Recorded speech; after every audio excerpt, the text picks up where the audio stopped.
Welcome to Annunciation Radio's Faith with Reasons, the program that examines what the church teaches and why. Faith with Reasons. Hey, that's us. Welcome aboard. Glad you could join us for this Wednesday. We're already up to show 465 on this 10th of October. Of course, if you're listening to this on the Saturday rebroadcast on the Encore, I think it'll still work. It'll still be show number 465. That's right. We don't change until the following week. So I'm so glad that you are with us today, and we have a terrific guest with us today. Looking forward to our conversation with Kendra Von Esh. Yeah. Shane, first of all, how are you? I'm doing well. I'm enjoying this weather. You know, I've always got to put a plug in for the weather. Oh, absolutely. Yeah. This is the pick day of the week. We've got 65 degrees and sunshine. So it's a nice day. Well, for this time of October, you know, it could be in the 40s or 50s easily. You know, so 65 is nice, and I don't think there's a cloud in the sky. So that's my official weatherman observation. You can just look out the window, right?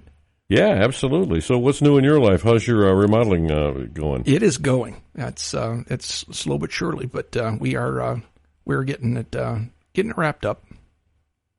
Yeah. Yeah. Well, you gave the shortest possible answer to that question. So that either tells me it's not going well or it's going swimmingly. Well, it is going swimmingly. It's just, you know, it's like eating an elephant. You just take a little bite at a time. It's amazing when you step back and you look at, you know, how much gotten done in a relatively short period of time. It's amazing. But there's light at the end of the tunnel, but it's way off in the distance. Well, good. Well, I'll tell you what, I can't wait to talk with Kendra. Now, Kendra Von Esh has been on Faith with Reasons one other time, but it's been a long time. Mm-hmm. We were still on Rugby then, and now we're at our new location. But Kendra has recently joined the regular lineup on Morning Offering, so you hear her every Tuesday morning. So we always look forward to her Word of the Day segment on Morning Offering with Ron and Dave. But Kendra... a little bit about Kendra. She was a corporate executive living the worldly life for decades and then left it all behind when God found her. And I hope she'll talk a little bit about that. Yeah. She's a Catholic speaker, a radio host, a podcaster, a vlogger. You know what a vlogger is, right? A vlogger, yeah. It's the video version of that. That's right. Yeah. And an author as well. She's passionate about helping others deepen their relationship with God and the faith. And she speaks at conferences and business leadership events in parishes. She is a busy woman leading retreats and parish missions and serving others really as a personal faith coach. So we welcome Kendra Von Esh to the program. Welcome. How are you, Kendra? I am doing fantastic. How are you, gentlemen? Terrific. And I tell you, you're very busy, so I'm glad you could carve out an hour to be with us today. Mm-hmm. And obviously on Tuesday mornings, too, before you get your day started. Yeah, anytime. I'm amazed to share everything and anything, glorify God, because he's done so much in my life. And who knows, maybe I will get a tip or trick from Shane on remodeling, because are you doing it? Yes. Are you doing it yourself, Shane? I am, yeah. Okay. I am. All right, well, I'm serious. My husband and I are, we're building a shell down in Tennessee. It's called a barn dominium. Yeah. And we're going to finish the inside. My husband knows all about it. I guess I'll be holding a lot of things in place. I don't know what I'll be doing, but yeah, I might have to ask you for some tips or tricks someday. You never know. Well, that's kind of a popular thing these days. These I think they're post frame construction. If I'm thinking about the same thing, yeah. And you know, it looks like a very simple structure on the outside, but you know, you can finish them off really, really nice on the inside. That's for sure. Yeah, a lot less money. That was a big one for us. Yeah. So yeah, it's definitely a different style, but that's what we're looking for: simplicity and strength in, I don't know, Tennessee tornadoes. I live in Chicago. That's not really too much of a thing up here, so I don't know. We'll see. It's a lot of wind. It's windy. Yes, for sure. You do know where that Chicago Windy City does come from. Yeah, we have a little Chicago here. It's called Bowling Green. It's always blowing in Bowling Green. We call it Blowing Green. Blowing Green, yeah, so absolutely. It's always windy. Oh, so it actually has nothing to do with the wind. So I want to give you the real answer, so that you the next time could be the Chicago Windy City bubble buster to the person who says it. It's actually when the fair was coming and Windy City, Chicago, they can convince so many people and had so many events to bring the fair to Chicago instead of New York. So New York called Chicago the Windy City as a result of that. Huh. Man, you've been on the air with us about 3 minutes now, and already I've learned something. Learned something new, yeah. Nothing about making a home better, though. Let's just make sure that's noted. Well, Kendra, why don't you fill us in a little bit about you? Tell us about you and to kind of give us a little intro into what and who Kendra Von Esh is. Sure. So, my goodness, for most of my life, the world raised me, and that is probably about 42 years of my life. As far as my Catholic upbringing, I should say, I was a CCD individual. I was initiated into the church through Saturday CCD. However, my father, what a Freudian slip that was. My father, my mother, my two brothers, we didn't talk about God. We just went to CCD in the afternoon. The only time my mom talked about God was when it was time to do our homework. So we're eating cereal. My mom's like, get your CCD books out.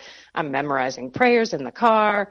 She kicks us out the door. We sit in there for an hour, come back, and off we go on our day. And we are not practicing at all. Although I will say we were creasters. I'm sure you've heard the phrase creaster. Oh yeah, Christmas and Easter. Yeah. Yeah, we take your seat at the pews every Christmas and Easter. That's me. That was me, at least, for a good portion of my life.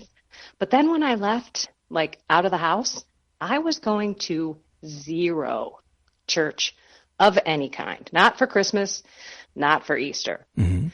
Wow, what happened? The world absolutely raised me, I should say. That's probably better English. See, the world did it, not my Catholic homeschooled mom. I would have probably rephrased that sentence better. But I digress. So yeah, I'm this young little girl out in the world, scared of myself. I just am so insecure in my skin.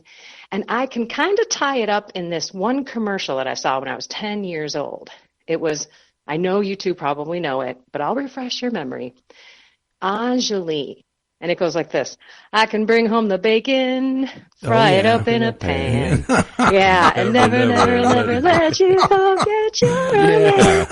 I wonder how many people are singing in their cars right now. With that. See, I watched far too much TV when I was younger, so I mean, it's, yeah. Me too. Exactly. And we only had 7 channels? Yeah. So you had to watch the commercials because you had to get up and change the channel, you know? Okay, so check it out. Here I am. I'm 10 years old. I'm watching this beautiful blonde woman in this gorgeous business suit.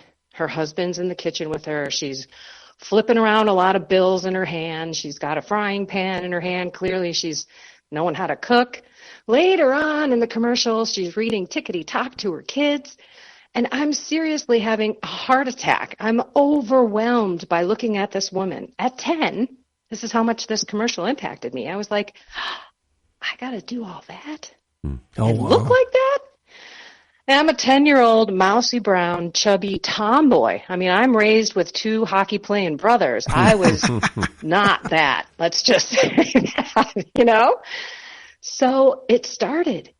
My entire life of never being good enough, skinny enough, smart enough, good enough at soccer, technical enough later when I got older, when I got into my career, never, ever, ever good enough. And that root sin at the time of vanity, of just worrying so much about what people think of me. That's what vanity is. It's also worrying about how much you think of you and how much you want to look like something. But ultimately, it's worrying about how much other people think of you. Yeah. So my whole life, I was trying to be something that I wasn't.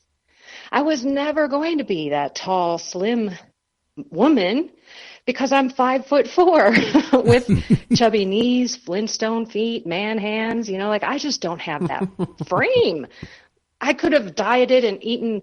What are we talking about the other day? peanut M&Ms and a chocolate M&M. I could have had one of each every day and still been way, way bigger than that woman on that commercial. That's just how it was. But unfortunately, as I grew older, my insecurities got worse. And so I turned toward things like food. So I'm telling you, I tried to diet. I tried that stuff called Tab, that horrible diet drink. Yeah. Can you still taste it? Because I think the aftertaste is still stuck in the back of my throat. It was very, very fake. Yeah. Yeah, the taste kind of outlasts the recall. I can't even imagine what it did to our bodies. Ugh. And, I'm eating salads and then I started working out. This was the beginning of my hate, and real hate of working out. I asked my mom for the Jane Fonda's workout video. That's when that first started coming out. So yeah, I was right in the midst of the diet industry. And then I started drinking beer in high school, actually. My family, in our basement, we had a Pepsi machine, like a big vending machine that you would see like at a hockey rink, for example. Mm-hmm. You'd put in a quarter, had to be a quarter, not a dime and a nickel, 2 dimes and a nickel, and out would come a beer. Wow. Every home we could go down and get a beer anytime we wanted. There was no age limit in my house, so of course I was trying to numb my feelings of insecurity. So I just want to say to every listener out there, no matter what you are struggling with, no matter what age, no matter what in life, we all are struggling with something. But I will tell you, in your 10, 11, 12, up until really 50? No, I'm just kidding. Until I was about 30, you're really trying to find yourself. So relax. It's not supposed to be a comfortable time in your life. That is why it's so awesome to have Mary and Jesus and Joseph and the Holy Trinity and the angels and the saints and your guardian angel help you. I didn't know that there was anything out there for me. What I did was went to what the world told me to do, which was go party hard, girl. Life is stressful. So I did. And all I did was seek pleasure. So my next big root sin that I battled was called sensuality. And that was pleasure of any kind and not stepping out of the box. Wow. In other words, being pretty lazy. I'm kind of liking my life. I know it's not all that great, but it ain't all that bad. So I'm just going to sit right here. And, hey, you got marijuana? I'll smoke some of that. What other drugs do you have? I'll smoke a cigarette. What other things do we have in here that can alter my state of being? And in addition, let's talk about my warped view of love.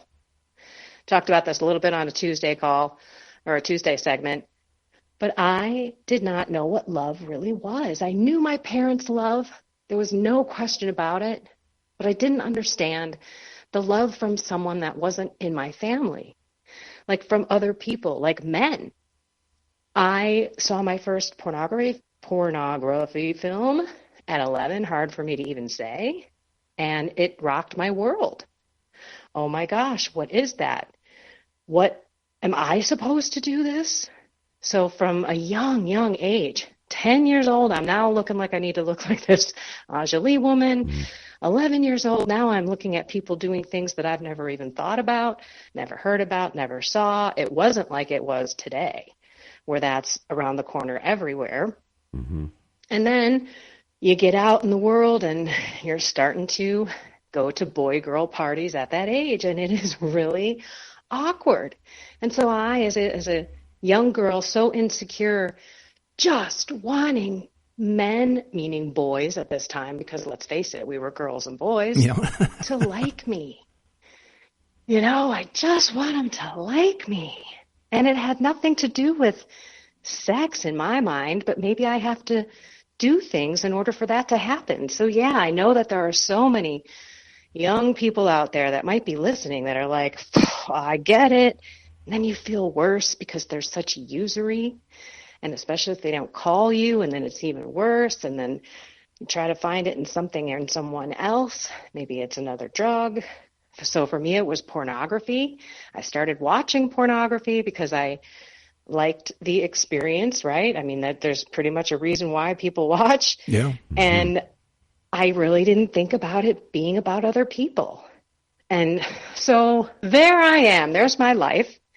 And I am rising through the corporate world. I said, okay, if I can be, because this is where I thought my true happiness was, gentlemen, not all this other stuff, because so far it hasn't really hit the mark, right? All this stuff I'm doing. I'm promiscuous. And at this time, I had committed adultery on my first husband, who I married in the Catholic Church. So I got that on the list too. And so I'm climbing the corporate ladder. It's about 40 years old. And I say, I want to be a chief information officer at 40. Like, this is this big goal. Because now it's about power and prestige and money. 40 years old, 10 days beforehand, I get the promotion. So you would think I made it. I'm doing all this stuff. I'm doing whatever I want, when I want it. You know, I mean, I'm a total glutton. I'm a total heathen. I'm a total hedonist. And now I'm this like money grubby, you know, prestigious power money person.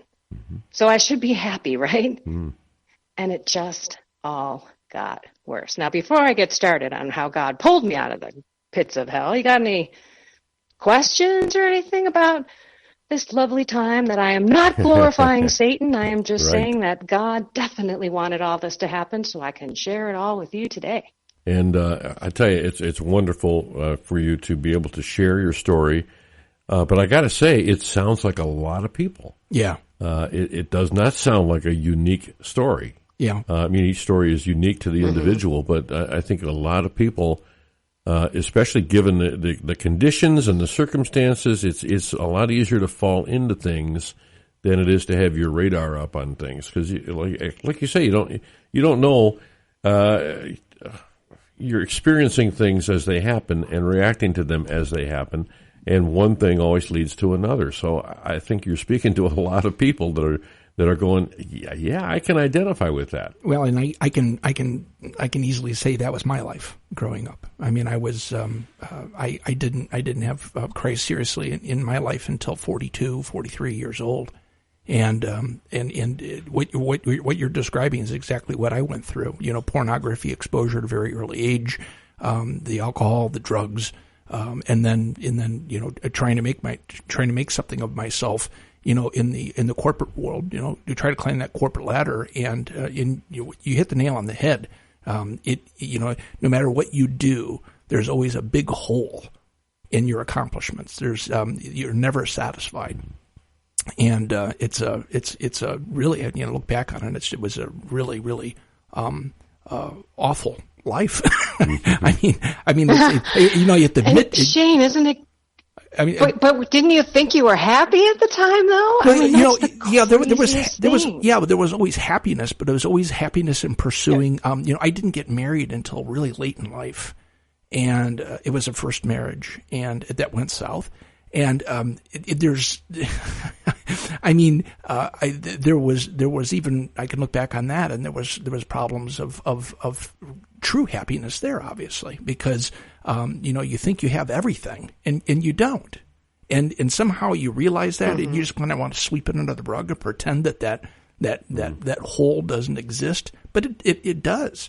And you know, you're like you said, you try to fill it with drinking. You know, at some point, thank God I gave up, you know, the drugs end of it, but I continued to drink and have a good time with friends and whatnot, and it was all basically to numb this what I can clearly see now is a painful absence of real love.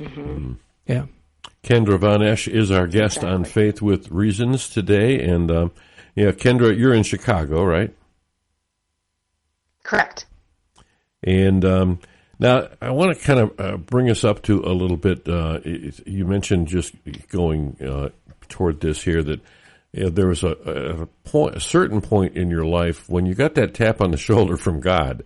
And it happens in different ways for different people. How did it happen for you? Okay, remember. So let me just ask, can you guys hear me okay? Because I'm having a little bit in and out. I just want to make sure. Yep, I hear you. You hear a couple of little ticks, but nothing big. Okay, so here's the deal. I pace when I walk, so this is going to be the biggest sacrifice for me to hold on to this bed and stay still while I talk to you. I'm one of those people that just cannot stand still. Sometimes I get a little breathy when I'm walking too much. Okay, I was not looking for God. No way do I need God. As far as I know in my life, I've accomplished what I need to accomplish. Now I guess it's just going and finding bigger and better jobs that can scare me more than the job that I just got. So at this time, I'm happy, I guess. We bought a lake house again, just buy things to buy things because there's other people that we know that are buying these things. So we bought a couple boats, couple wave runners.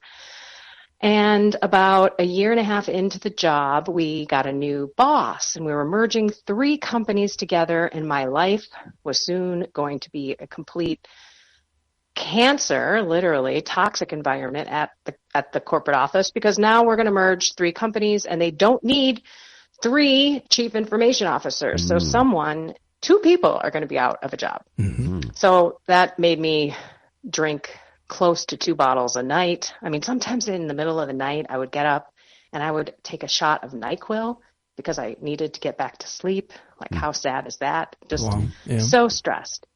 No prayer life, and we'll get to that. But bottom line, I got a phone call from my dad's girlfriend saying, hey, your dad's going in for quadruple bypass surgery. And it was the first time that I honestly got on my knees and I prayed for somebody else. And I'm telling you, I don't even know who I'm praying to. So when I say I was not catechized, I'm serious. I did not know that Jesus was God. I thought that Jesus was God's son. Mm-hmm. I did not know why Jesus died for us. He's hanging on that cross. Why? And last but not least, and the kicker of all, is that he is the Eucharist. Body, blood, soul, and divinity. No stinking clue. Was confirmed into the Catholic Church. So sad. Okay. But I did pray on occasion. I mean, I would literally at 40 years old, you guys, I was kneeling down, sometimes saying, now I lay me down to sleep. I pray the Lord my soul to keep, this little prayer that I knew when I was a kid. And again, still wasn't practicing. But my dad honestly comes through with flying colors out of this surgery.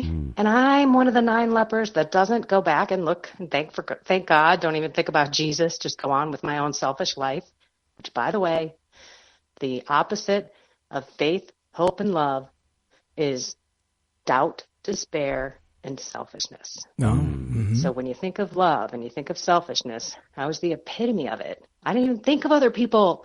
I never even donated. I had a lot of money that I could. Instead, I just bought more stuff for me. It was horrible. Okay, so where am I? My life. God. Okay, so I was watching Dr. Oz, you know that show. There's all these lovely hints and things to save your life. Well, he had this book. It was for a fast, and my husband and I decided. Well, I decided. My husband didn't. He went along. I brought the book home, and I said, honey, right? You want to do this fast with me? And he's like, oh boy. And so, we start this fast. But inside the book, I'm going to jump to the good part. There was a pie chart of little pie pieces of your life, and one of those pieces said spirituality. And I looked at that piece of the pie and I was like, oh my gosh, I have got nothing going on in this piece of the pie. Now this may shock you, but it shouldn't, knowing how dense some of the population is out there today and how, the youth don't really get taught anything that isn't of some sort of ideology or propaganda, but I cared about nothing. I didn't watch politics. I certainly didn't care about religion. And I didn't even know what the difference between, Judaism and Hinduism and Catholicism. I thought everyone was Catholic. I didn't know there were all these different Christian denominations because I didn't care. I just honestly did not care because I don't need God. Well, in this pie chart, here I am seeing, oh my gosh, the Lord is speaking to me, I think, here. And so, okay, I'm I'm cleansing my body because my husband and I agreed we're going to do a cleanse. So I'm going to go ahead and cleanse my soul. And I decided I'm going to go back to church. But I'm not going back to that Catholic church because you know what? There's a bunch of rules in that Catholic church. I don't like that Mass. It's boring. I'm probably going to fall asleep. And if I go to that church down the street, there's police officers directing traffic. So I know darn well it's going to be fun. So that's what I decided to do until Easter, when everyone came over and everything changed and I stepped foot back into the Catholic Church. And that was the pivotal moment that I was never the same after that. It was weekend. Just that single. Actually, it was Divine Mercy Sunday. That single Mass. Well, yeah, it was like the Mass after. So I know we're coming up to a break pretty quick. So I'll tell you this. Everyone comes over. How much time we got? A minute and a half, maybe? Yeah, about a minute and a half, yeah. All right, cool. I can get this in. So I have my party. Everybody comes over on Easter Saturday. I know it's Holy Saturday now, but back then didn't know. And it was because we had so many divorces, surprise, in our family. And when the kids were younger, we wanted them to go back to have their Easter baskets. Of course, not to spend time with their family and Jesus, but to go back and have their Easter baskets and their egg hunts and all that stuff. So people would come to my house, and I would host it on Saturday. And that night was going to be the last night before my husband and I started our fast that we were going to do, our big, what do they call it? It's not a fast. It's something else. Like a diet? It'll come to me. Yeah. Oh, it is a fast. It's basically like a cleanse. Okay. A cleanse. It's good timing. Glad that word came. Okay. So my whole family, all fallen away Catholics, by the way, are all over, and it's about 11:30 at night. I have eaten everything. I don't know about you, but when I'm going to do my diet the next day, I'm going to eat everything the day before. Yep. So I had a couple bottles of wine, couple, cakes, cookies, just stuffed. So I told everyone, I'm like, okay, look, I'm going to go to bed. It's about 11:30 because I have to go to church tomorrow. Oh my gosh, you should have seen their faces. Half of them looked at me and said, what? And the other half said, why? They were astonished. Why would you want to go to church? My husband, for one, looked at me like a cartoon character. You're not dragging me to that, are you? So I looked at them, and after a big fight, they said to me, you're going to the Catholic Church, after I told them I wasn't. But you're Catholic. You're going to go to a Catholic church.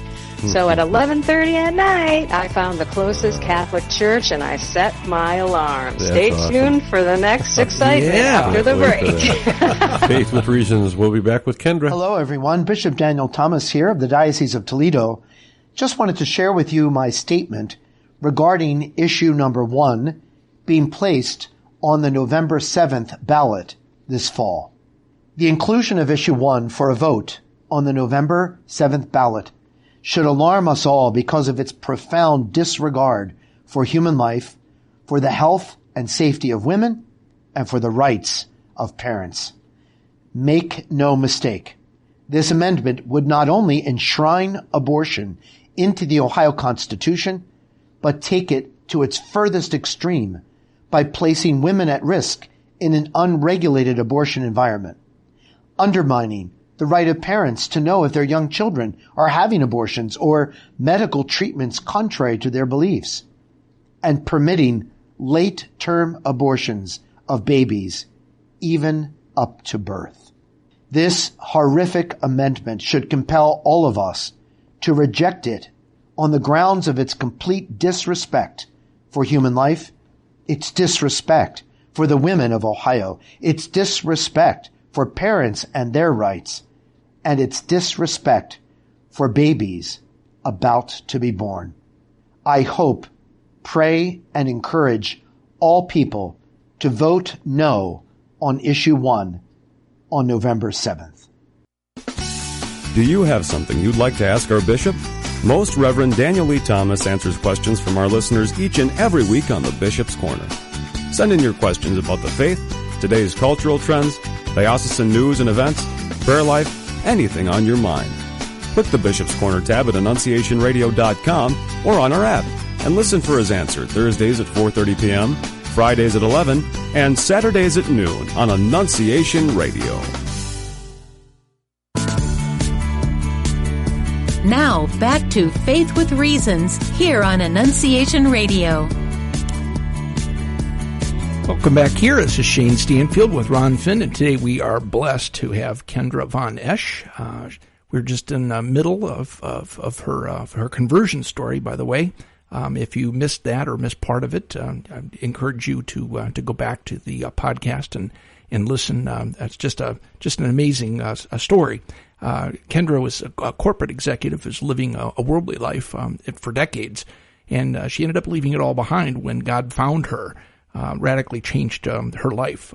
She's currently a Catholic speaker, radio host, podcaster, vlogger, and author who is passionate about helping others deepen their relationship with God and the faith. She does a lot of speaking at conferences, business leadership events in parishes to men, women, young adults. She also leads retreats, parish missions, and serves others as a personal faith coach. She's also passionate about building a community of spiritual companions to grow along with her on the journey. And so, Kendra, we were just at that point at your with your story where you're getting ready to go to Mass, and your family was quite shocked that you had plans to go. So let's pick it up where we left off. Yeah, that's great. Okay, alarm goes off. I was quite shocked too, so it's out there. The alarm goes off and I'm like, oh my gosh, whose stupid idea was this? Like, now I have to go. They all know. So I wake up, I'm bloated. I'm honestly hungover. I just find something church worthy to wear. And I go to this parish, and I've never been there before. I've never been to Mass on my own before. I really only went with my first husband's family on occasion. So I was pretty freaked out. I didn't really know what to do. So I was following this little lady in front of me, and I said, okay, I'll just go where she goes. I was so excited. She went to one of the second to the last row, and the last row was open because I didn't want anyone to see whether I was kneeling at the wrong time or standing at the wrong time. By the way, everyone, nobody cares. Nobody cares. So, because of course, I think every single person in this Catholic Church right now knows what they're doing and is holy and don't sin. And what am I doing here? So the priest comes up on the side saying, Happy Easter, a bunch of people. And I'm getting a little nervous. And he comes back to me and the guy in the last row, and he says, hello, people in the back row. And I was like, hey, I laughed a little bit. I've never met a priest before, never talked to a priest before. So I really had no experience or expectations. And I'm like, okay, they're real human beings and funny, no less. So I was feeling a little bit better. And then the Mass began, and he turns around and he says, peace be with you. And I'm thinking, oh, I remember this one. Now, mind you, it's been 20-something years since I've been back at Mass. And I say, and also with you, which is not what everybody else was saying. Everybody else was saying when he says, peace be with you and with your spirit. So I was thinking about this little lady in front of me like, ooh, it's been a long time since you've been here, girl. Hope she didn't hear. I was just like, oh my gosh, I am not going to do anything. I'm just going to watch this lady and do whatever she does. So that's how I, attend the rest of the Mass until Holy Communion. Now, I don't know. I'm not supposed to be in a state of grace. I certainly know what mortal sins are, and I know that I'm in a few. I didn't know I was in almost all of them. But I just figured it was just a piece of bread up there. I did not know that was Jesus. And after we would receive in my family, we would go right out to the car. I hate to say it, and we would beat the traffic. So I would not know any of the rest of the Mass. So this time I walk up, and so here's this. I almost forgot what to say. I almost said, thank you after receiving Jesus in the Eucharist. Yeah. Can you imagine? Oh, my Lord. Anyway, yes, I was able to say amen. And then came back, didn't really know what to do. I wasn't praying. I just knelt like the woman in front of me. And then announcements, which I'd never heard of because I'm usually in the car. And guess what he says? After Divine Mercy Sunday, Mass, we're going to have confession at 2 a.m. 2 a.m. I'm sorry, 2 p.m. After the Spanish Mass. And I'm like, oh, confession, what the heck? So I was just kind of reliving like my confession experience. And then everybody else kind of faded away. There was nobody else there. Now you have to understand that this girl never contemplated a thing. I always had radio on, news on, music on, something on, noise on. I even slept with a fan. Like I have to have stuff going so that I don't think, because thinking hurts. Yeah. Really. So anyway, so I'm sitting there and I'm in church and everybody's all kind of disappearing, and I'm trying to do the math of how long ago it was that I was in confession. And I came up with 26 years. And I was like, whoa. And then I thought, well, geez, if I believe a half of a mustard seed of this Catholic faith, I mean, oh my gosh, I know I'm going to hell. I mean, there's no question I'm going to hell. But at that point, I didn't make a decision to go. I just did a little reflection, and it was very weird. Then all of a sudden, everybody kind of came back into focus. The hubbub of the church came back, and then I went into my car, and I was like, all right, a couple embarrassing moments, but you know what? I feel a little lighter. I'll come back.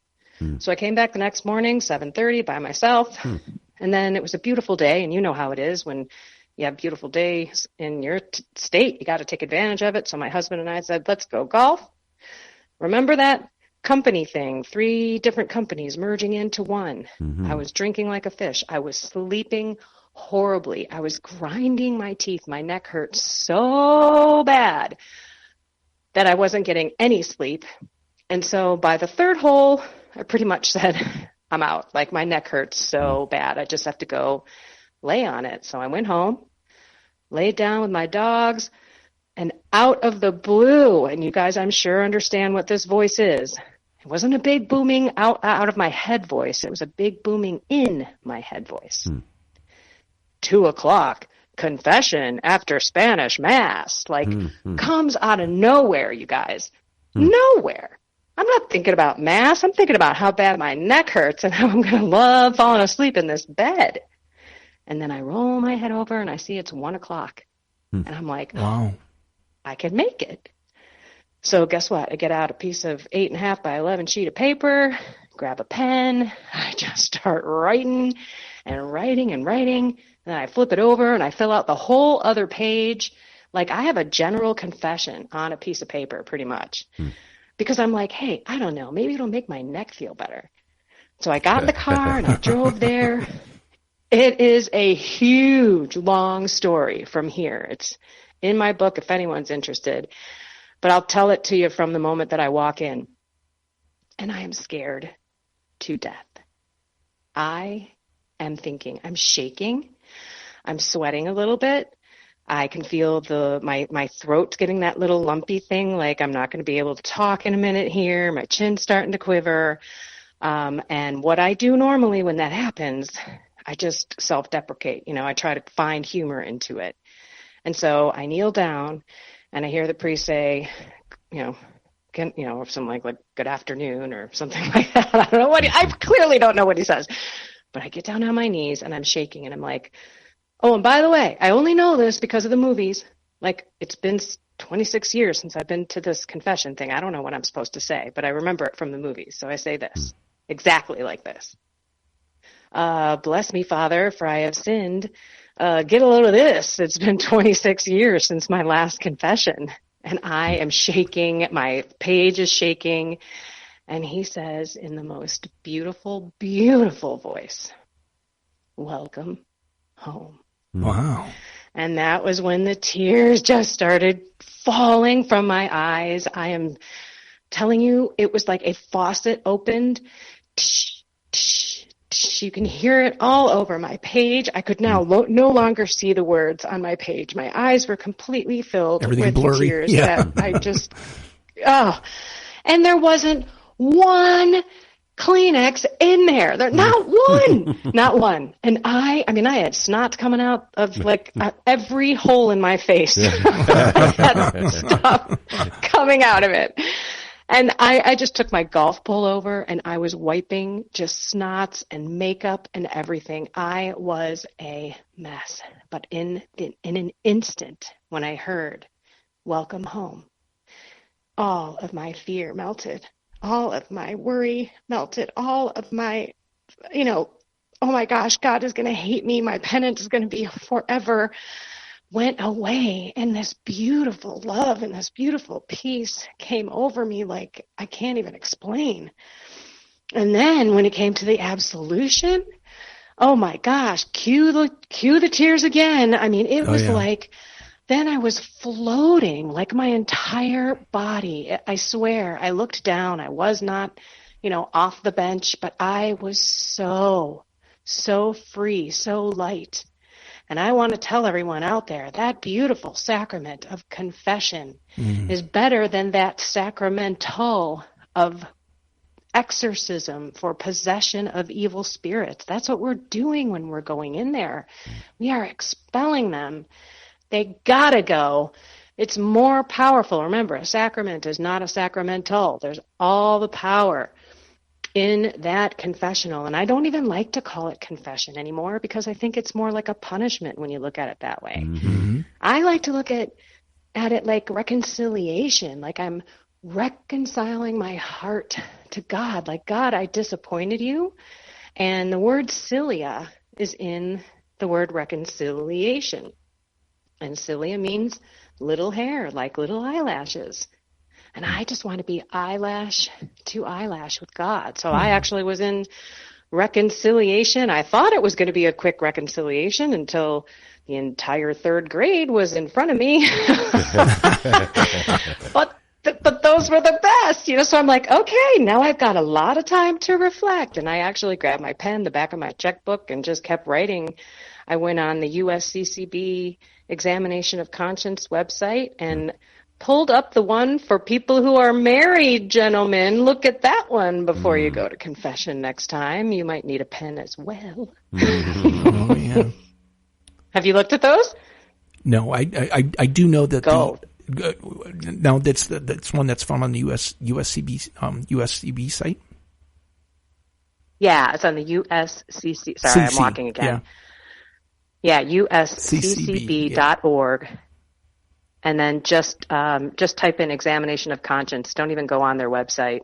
It'll take you right to it. Mm-hmm. It's amazing what's on there. Yeah, it is like, beautiful. Wow, I really do need to take more as a spouse in. But to talk about so the that was power, kind of like that reconciliation moment of, it took longer than a moment, obviously, but to have that experience and really to have all of that anxiety and fear just kind of fall. And that's a very powerful witness on the sacrament of reconciliation. Thank you for that. Oh, it's all God, because that was the moment that I said my life was pivoted. It wasn't exactly at Mass. It was at this time, because I knew God existed. I encountered him in that beautiful conversation. The welcome home wasn't Father whoever, I don't even remember that guy's name on the other side. Mm-hmm. It was Jesus to me, Yeah. And so when I walked out of there and I turned back and I looked at that Catholic church, I said, what in the heck? Now here's the real truth. I was like, I don't want God to be in the Catholic Church. How sad is that? Because I don't want to change my life. I don't want to live by those rules. So my first couple of years were tough. First, everybody saw it. I mean, everybody knew something was different. And I was just the craziest evangelist. I was telling people I was a super Catholic, telling everybody I went to confession. So I went back to that office the very next day, that cancer-ridden, toxic place, and I'm hopping and skipping, and my countenance on me has changed.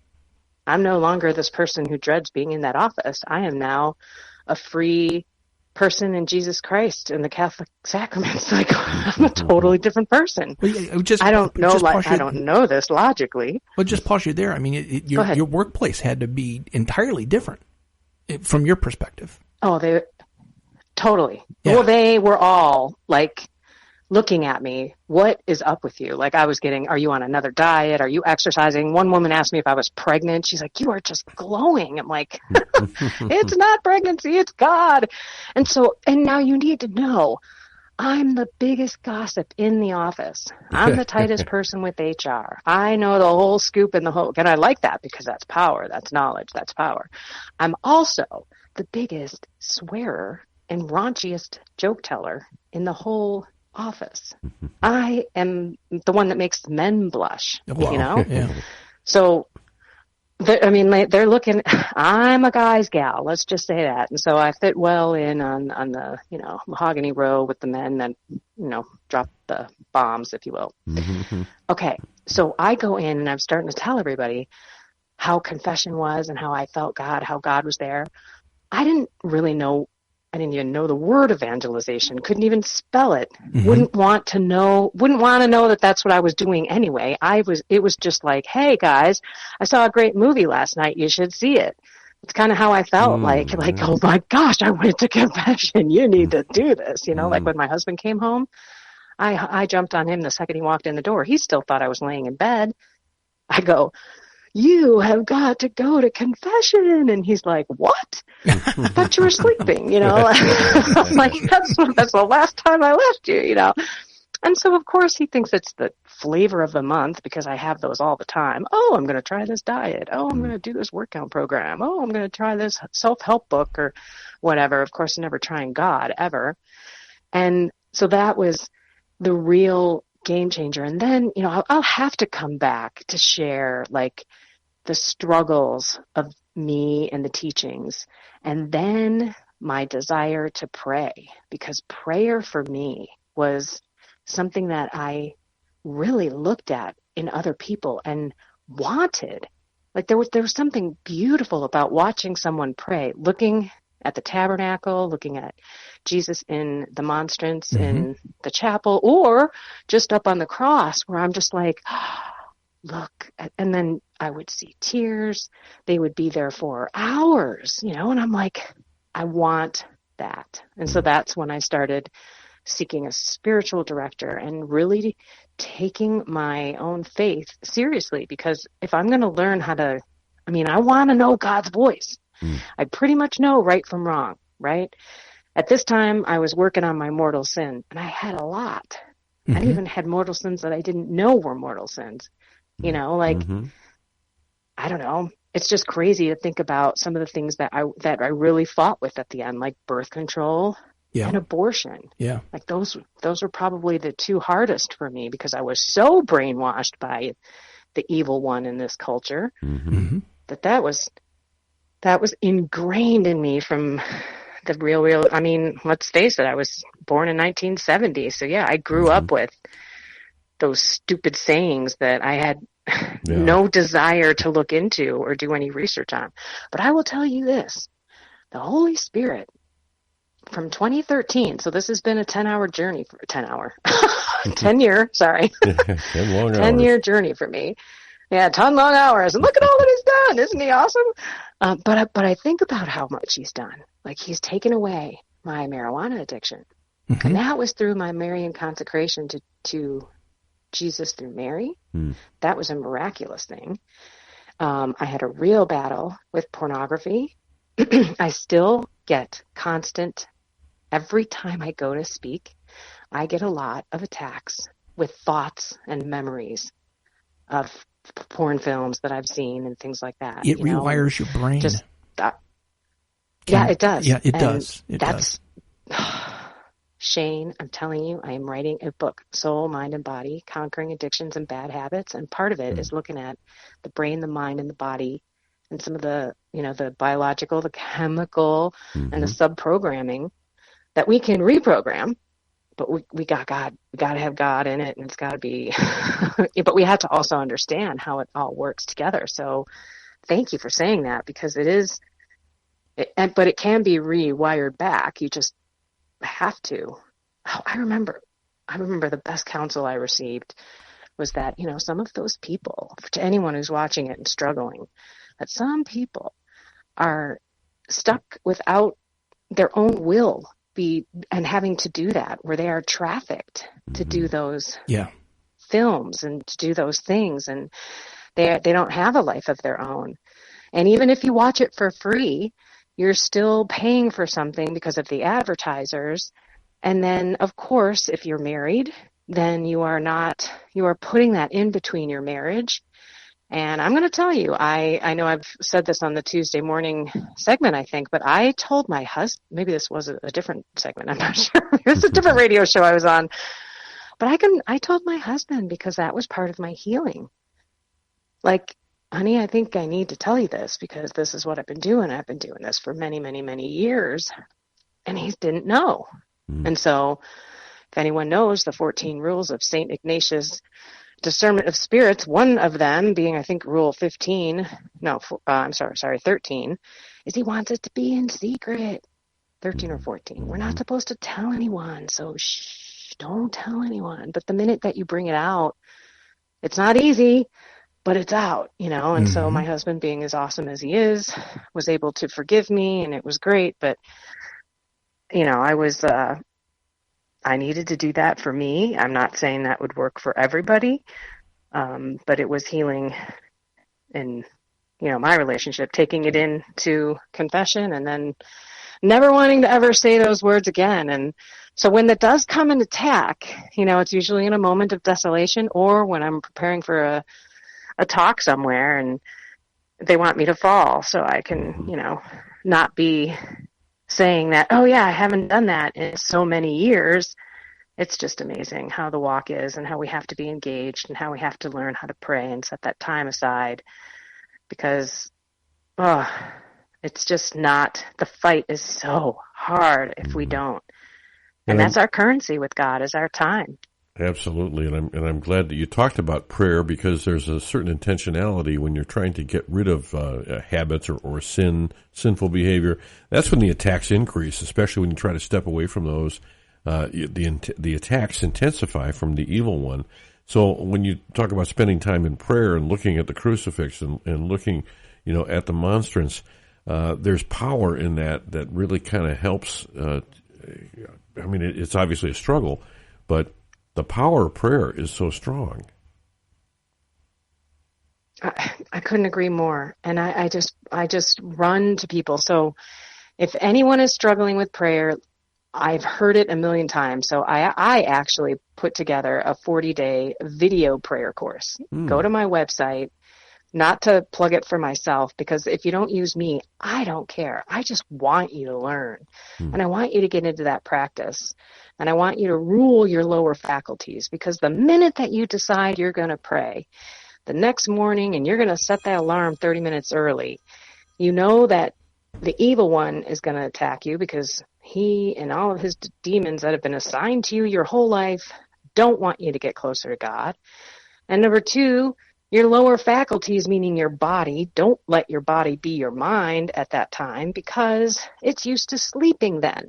It doesn't want to get out of bed. It's nice and cozy and warm. And so the demons and your lower faculties will start working together against you.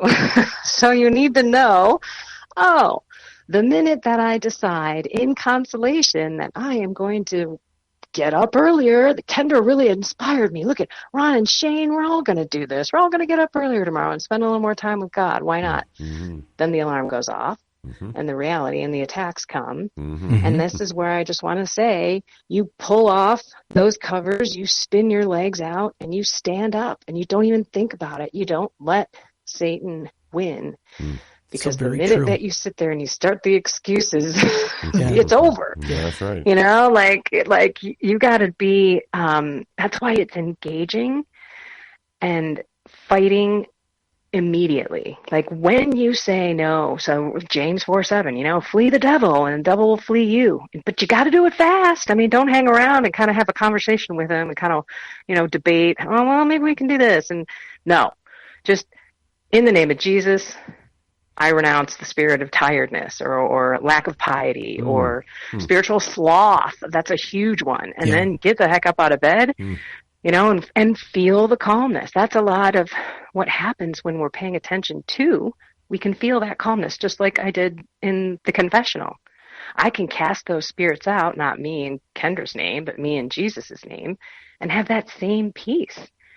2 days ago, I was fighting so many distractions in prayer, and I wasn't paying attention. It took me 10, 15 minutes to finally say, oh, okay, I've got to pray a deliverance prayer.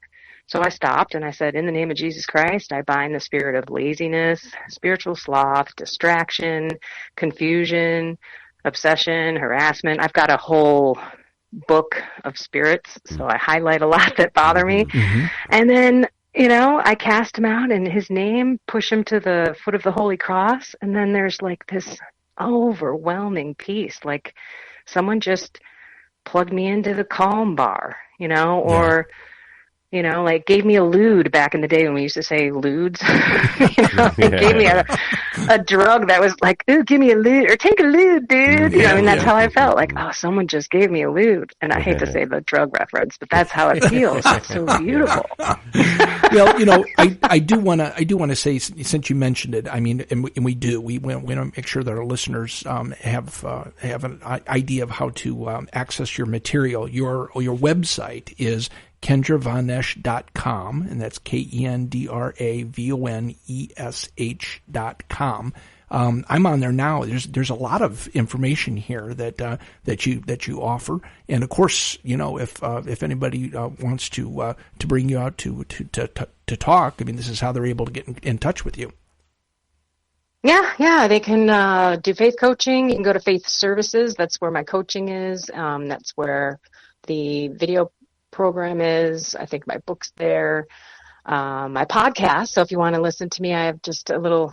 Okay, it's supposed to be 10 minutes, but obviously you guys can tell this girl can talk, so it's usually like 15 to 20 minutes. And it's just on Spotify, so it's nothing special like on Annunciation Radio or anything like that. That's pretty big. And the more ways you make stuff available and accessible to people, the better, because we can always accompany someone who's walking the walk and on that journey. And you mentioned your book. Now, the book is called Am I Catholic? A Struggle with Faith, Humility, and Surrendering to God. And what a great read, and a lot of what you discussed today, you go into more detail on that. So, Kendra, I want to thank you so much for taking the time and bearing your soul with us. What a great story. Thank you. Absolutely. Yeah.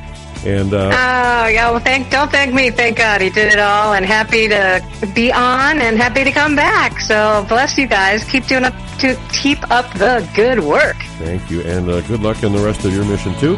Next week, join us. Father James Kubicki will be here on Faith with Reasons.